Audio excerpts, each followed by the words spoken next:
ఏ తల్లి అయినా ఏ తండ్రిని ప్రార్థన చేశారా? ప్రభువా, 3 కొడుకుల్ని లేక 3 బిడ్డల్ని ఇచ్చావు, మరి మమ్మల్ని ఏం చేయమంటావు? ఉద్యోగాన్ని ఇచ్చావు, నన్ను ఏం చేయమంటావు? ఈ ఉద్యోగం ద్వారా ప్రమోషన్ ఇచ్చావు, ఏం చేయమంటావు? జీతాన్ని పెంచావు నాయనా, నన్ను ఏం చేయమంటావు?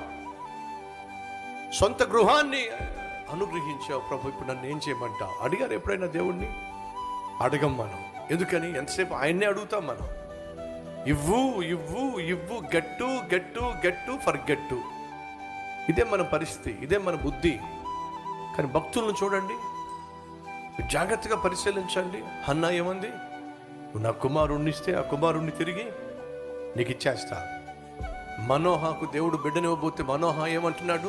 నువ్వు కుమారుణ్ణి ఇస్తానని చెప్పా, బాగుంది, కానీ ఆ కుమారుని విషయంలో మేమేం చేయాలి? ఆ బిడ్డను మేము ఎలా పెంచాలి? ఆ బిడ్డను ఎవరి కోసం పెంచాలి?